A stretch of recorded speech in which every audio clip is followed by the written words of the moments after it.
Bamban Mayor Alice Go charged with human trafficking. Kinasuhan na siya.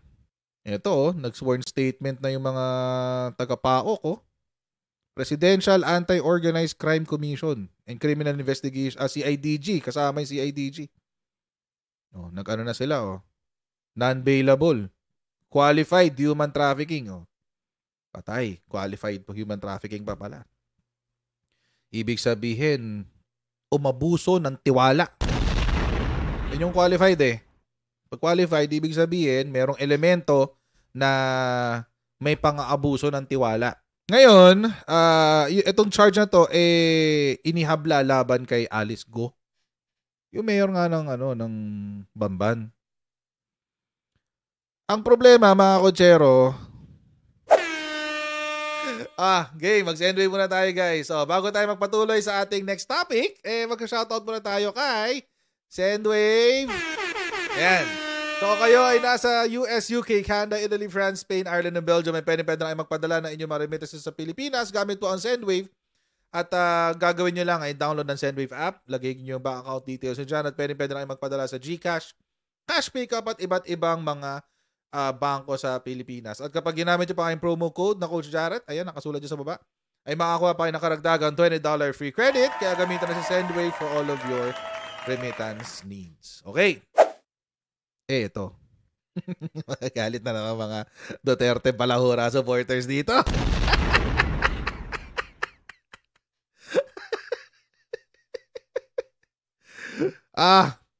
Paano nyo ngayon ipapaliwanag to? Diba? Kasi, number one, hindi natin alam kung kailan kiniunan ng tong picture na to. Sana alam natin, no? Kasi, if this is before Alice Go was a mayor, ibig sabihin, may connection na sila. May connection na sila before pa mag-election. Ngayon, kung this is after the elections, ibig sabihin, mayor na si Bamban, na mayor na ng Banban itong si Alice Go. Anong ginagawa niya sa Davao? Diba? So, either way, mga kotsero. Either way, sasabit si Digonggong. Edited daw ito. Kadalasan, ang naririnig ko, kaya daw to edited dahil hindi raw ito yung bahay ni... Pinatong lang daw yung picture na to or whatever, or hindi raw ito yung bahay ni Digong, etc. etc. Kaso nga lang, dahil dito sa picture na to, bistado na yun nga ay bahay ni Digonggong. Dahil sa picture na to sa taas. Ayan yan, no? Yun yung picture nung sino ba to? Si Hanilet. Bahay nila yan ayan, no? Walang binago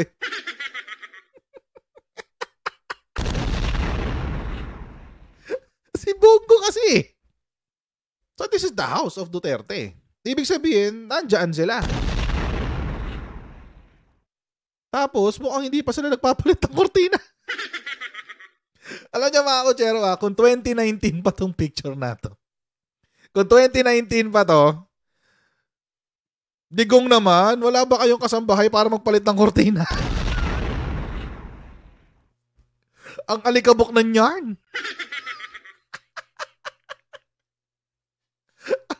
Ang alikabok ng yarn. Palit-palit din ang kortina, guys.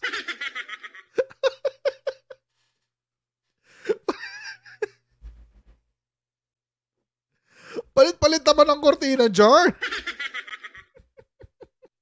So, alam na natin, mga kotsero, na meron talagang interaction between Duterte at saka kay Go. Okay. Ngayon, ganito. Recently, may nahuli na pogo rin sa Porac. Alam naman natin yan, nangyari dyan. Yung sa Porac na yan, ay by the way, Yung mga nagko-comment ng mga Duterte Balahura supporters na aanga-anga, laging ito yung pinopost. Ito daw yung sabi, kung may picture si Digong, tsaka si Bongbong Marcos, o di, si Bongbong Marcos din pala, may pogo. Ganon. May connection din daw sa pogo. Ganon yung sinasabi nila eh. It doesn't make sense. The argument does not make sense. Bakit? Number one, you also have to admit, yung mga Duterte Balahura supporters, kailangan nyo ring tanggapin kung totoo yung sinasabi nyo tungkol kay President Bongbong Marcos at meron silang koneksyon pangalan niya, ni Alice Go, at may pogo silang koneksyon. You also have to admit na si Digong ay may connection din kay Alice Go. It's the same thing. Ngayon, mga kotsero, may problema sila. Alam nyo ang hindi masagot ng mga Duterte Balahura supporters pagdating sa picture na to. Tanong nyo sila, anong event to? Subukan nyo tanong, anong event to? Di nila masasagot yun. Alam nyo kung bakit? Dahil ito, bumisita si Alice Go. Sinadya ni Alice Go si Digong sa bahay niya. Etong kay President Bongbong Marcos, ano yun? Ito, kampanya yan. Nakakailan siyang selfie sa isang araw nung kampanya. Ako, may picture ako kasama si President Bongbong Marcos. Sabi ba, close na kami? No. Hindi kami close. May picture kami. Na-interview ko siya one time. That's about it. Na-interview ko lang siya. I will not claim that I am President Bongbong Marcos' friend. I will not claim na related kami or close kami because we're not. So ito, event to. Tapos meron pang pinakita na isa pa. Parang groundbreaking yata ng kung ano man. Groundbreaking ng kung ano. So, siya naman, ganun din. You ask the same question. The question is, anong event? Bakit andun si Go? Groundbreaking pala ng construction sa Bamban. Natural, andun si Go. Siya yung mayor eh. Diba? That's why context matters.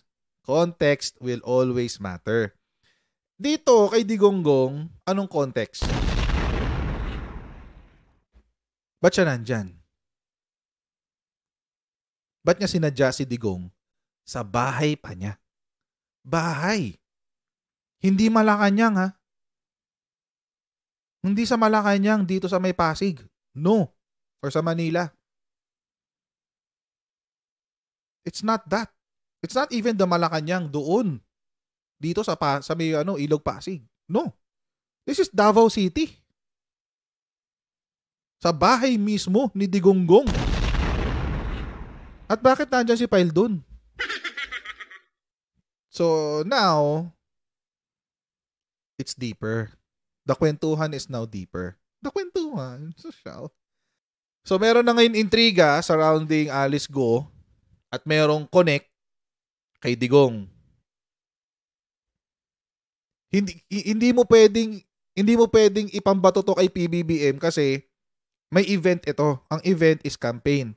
Yung isa naman, ang event is groundbreaking yata ng DPWH project if I'm not mistaken.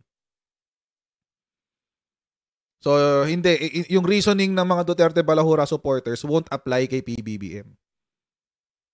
Dito, mapapatanong ka, bakit?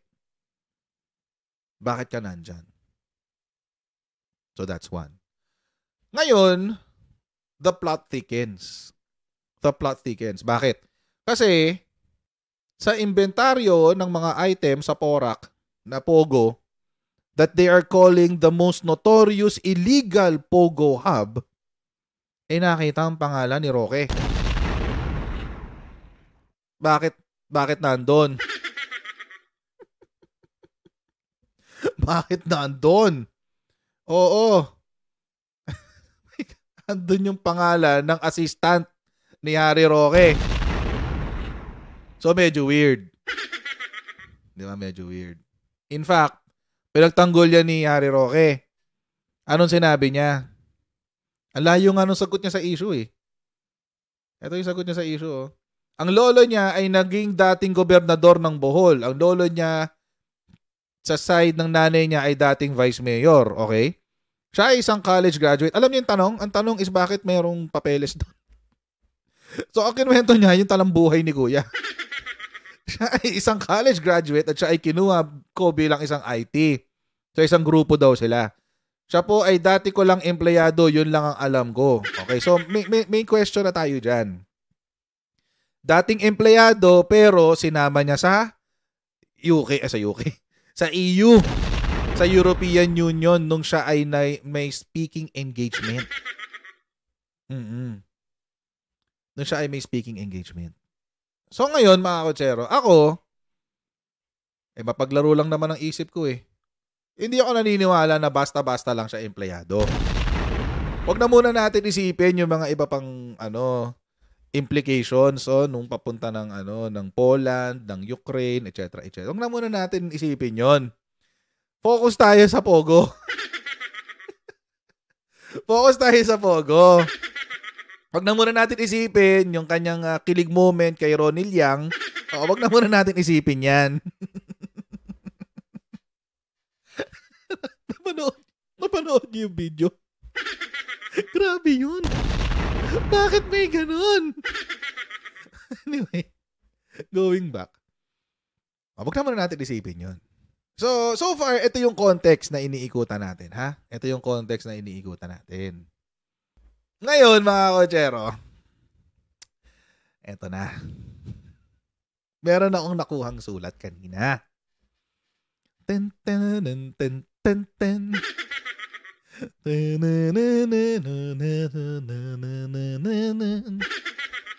Dear Coach Jared. Ito na ngayon tayo. Sa ating letter sender. Sabi niya. Hindi ko na mapakita yung messages Ang sabi niya. Coach, may papakita ko sa mga dokumento. Pero, ikaw na bahala. Magbura ng kung ano-ano. Sabi ko. Sige. Send mo sa akin sa email. Messenger nung una eh. Send mo sa akin sa email yung mga dokumento. Nagulat ako sa sinend. Nagulat ako. Sabi ko, wait. Wait. Ikakukulong ko to. Ikakukulong ko to. May mapaviolate akong dalawang posibleng batas dito. So, although alam ko naman yung mga yung mga dapat gawin. Pinrin ko na lang siya. Ayan. Ito yung isa. Marami yan. Hindi lang libel. Maniwala kayo. Hindi lang libel ang ikakukulong ko dito. Ay, nako. What I received were bank statements. And according doon sa aking letter sender. Ayan, may butas yan. Ayan. Lahat yan. Kompleto yan. According sa aking letter sender, eto rong bank statements ay bank accounts. Because we're looking at 2 bank accounts of the Pogo middleman.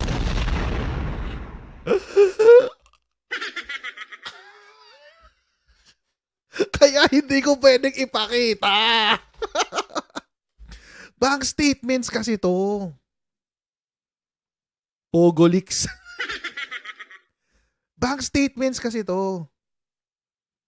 Hindi ko rin pwedeng sabihin kung sino, kung kaninong bank statements to. But they are bank statements. Alam mo, kinakabahan ako. Binabasa ko pa lang.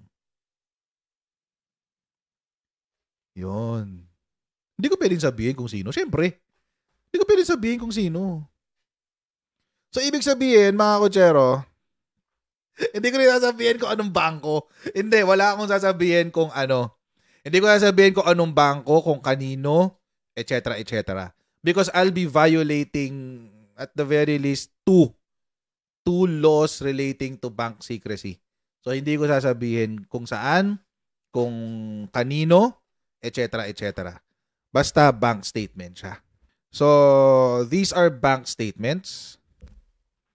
And both of them are dollar accounts.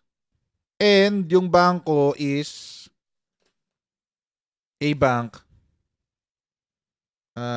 Bangko sa Pilipinas, pero they are an international bank na may branch sa Pilipinas. Ganun siya, ganun.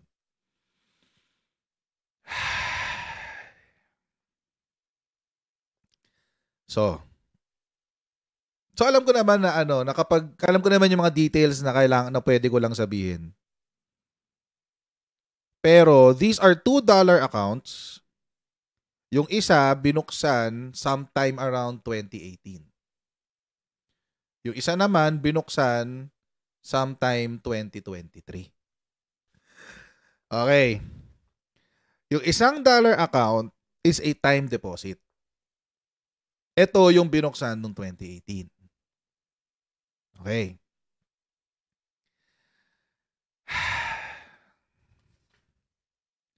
The amount indicated dito sa bank statement. Okay, the amount indicated dito sa bank statement ay more or less, convert natin. Dollar account eh. So, i-convert natin. Kay Google na lang para accurate. More or less 27 million pesos yung sa isa. Ito yung naka-time deposit. Simula 2018.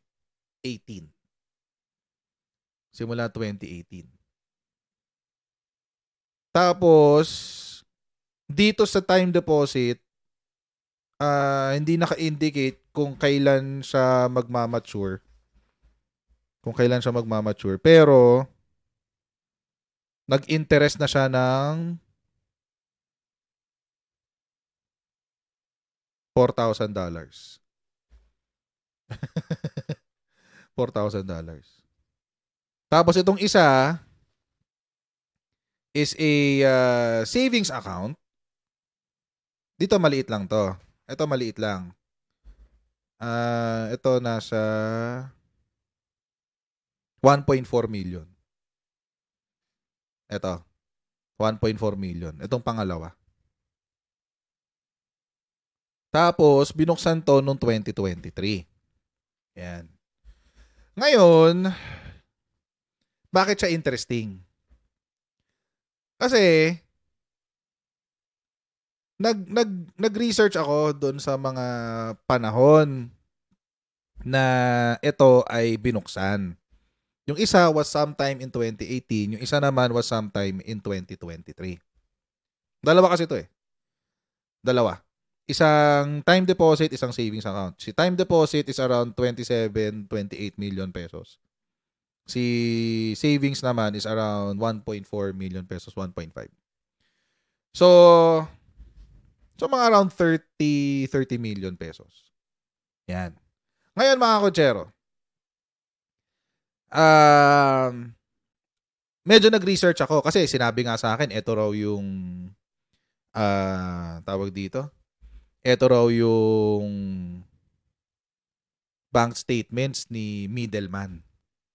Ibig sabihin, sa kanya dinedeposit yung pera tapos dinidistribute. So ako, meron akong hinala. Yung time deposit, yun yung para sa kanya. Para dito kay middleman. Kasi yun yung mas malaki. Tapos, itong isa, yung savings account, na dollar savings account din. Ito naman, yung for yung bagsakan. Bagsakan lang para middleman ka eh. Bagsakan para ikaw yung magdi-distribute. Yan. Medyo nag-research kasi ako kasi syempre sinabi rin sa akin. Syempre nababasa ko yung pangalan, di ba? Binura ko na nga lang dito to be safe eh. Just in case magkamali, mapakita ko ng ganyan, etc. etc. At least, hindi nyo pa rin makikita kasi binura ko siya. Ayan, di ba? Burado yan. Anyway, tawag dito. So, dahil alam ko yung pangalan,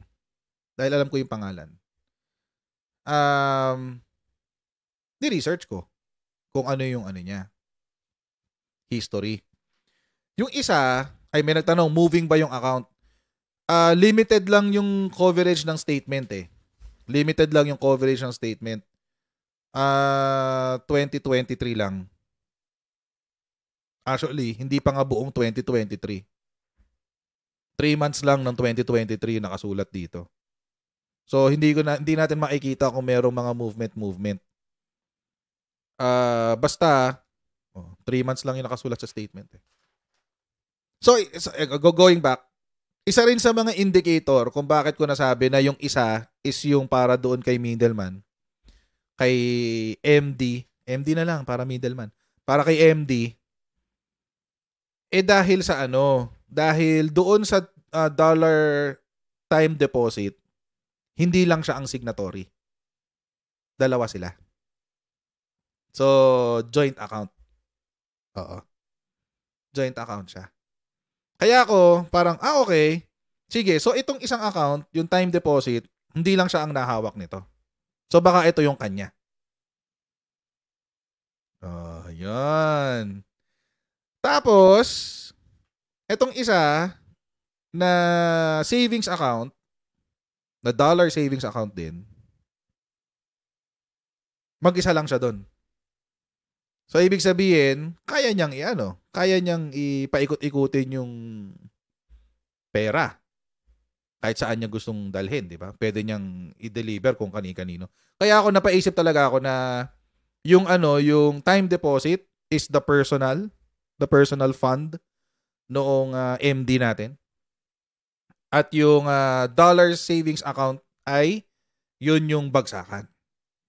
Yun yung bagsakan ng pera. Ngayon, another thing is that yung si dollar savings account ay binuksan etong si MD ay nagkaroon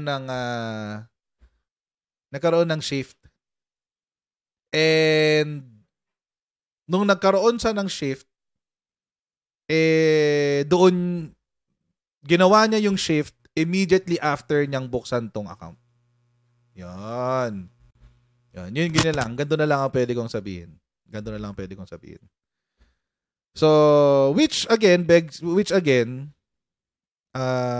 implies na baka ito yung kanya mismo. So, yung isa naman is yung for giveaway.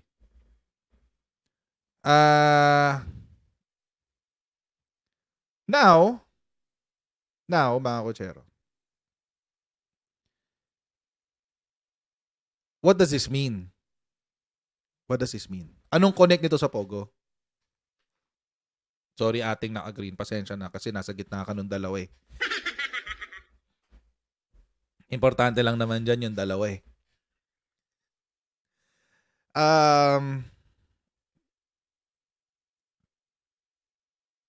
Nung nabasa ko kasi yung mga dokumento na pinadala sa akin, ito agad yung una ko naisip.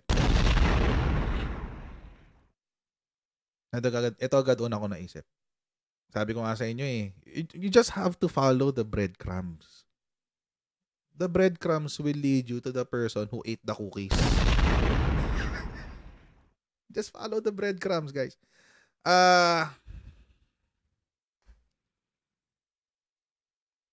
So, I mean, hindi natin maikakaila na there is a possibility. Na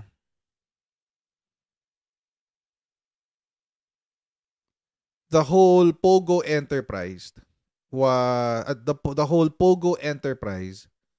was lobbied vigorously and fervently by the previous administration.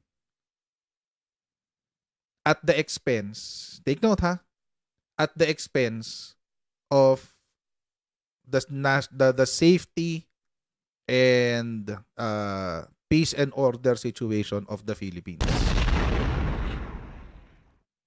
Gulat kayo. Gulat talaga kayo. Kasi I did not expect it.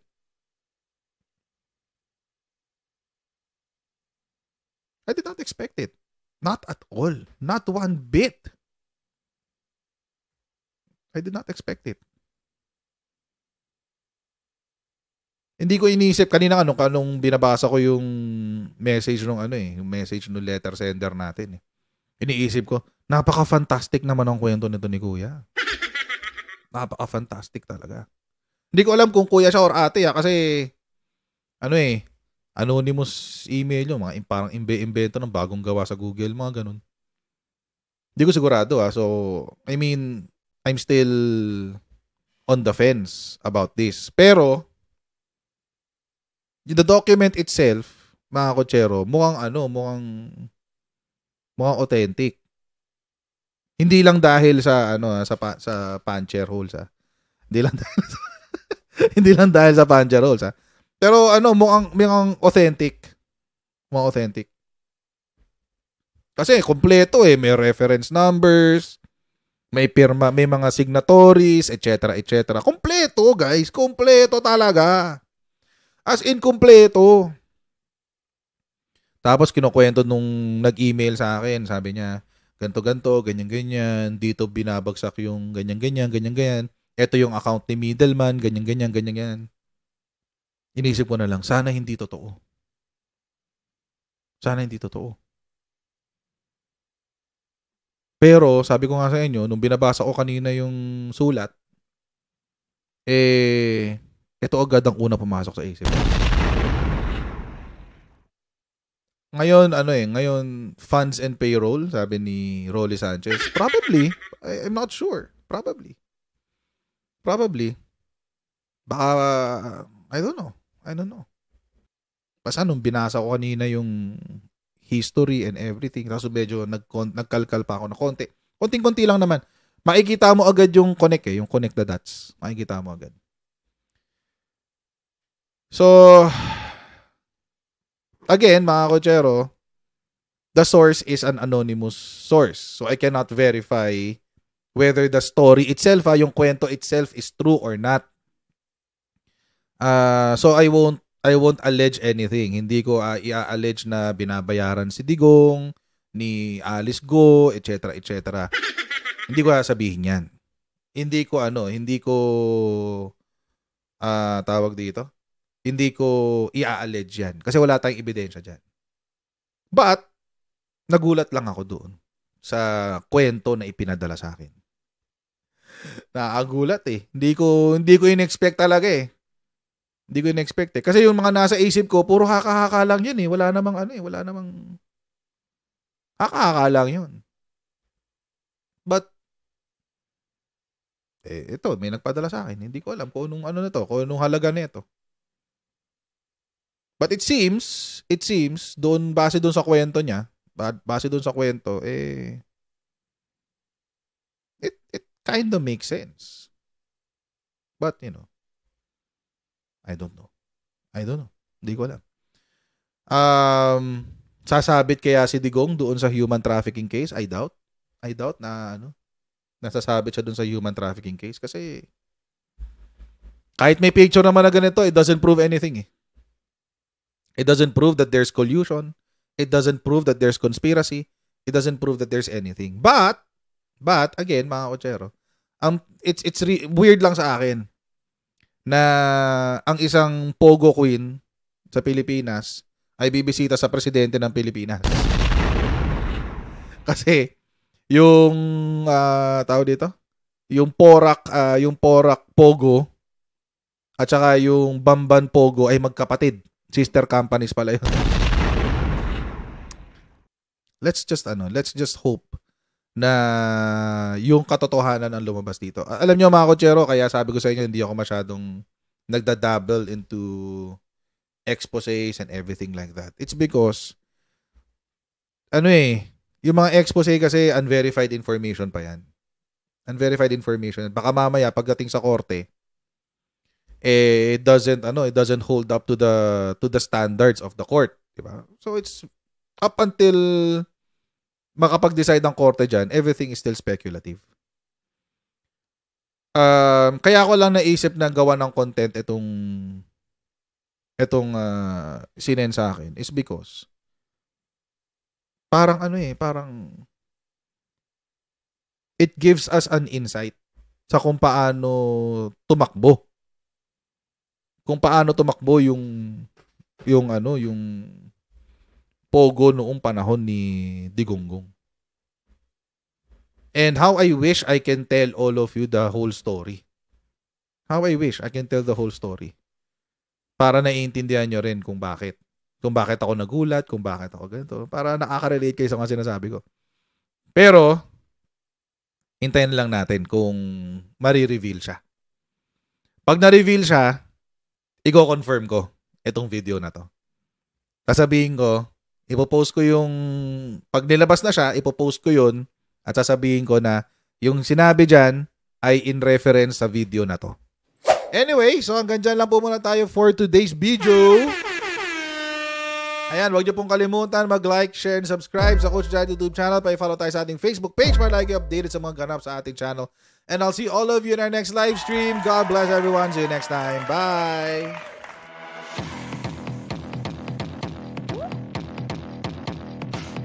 Pag ganun, huwag natin gawing tanga mga Pilipino. Mas maganda kasi nasa lugar ka ng tama kaysa yung pinipilit mo yung pagkakamali.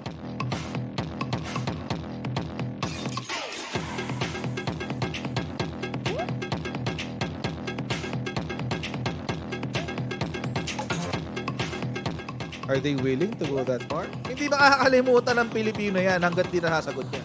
Sino ngayon nagsasabi ng totoo?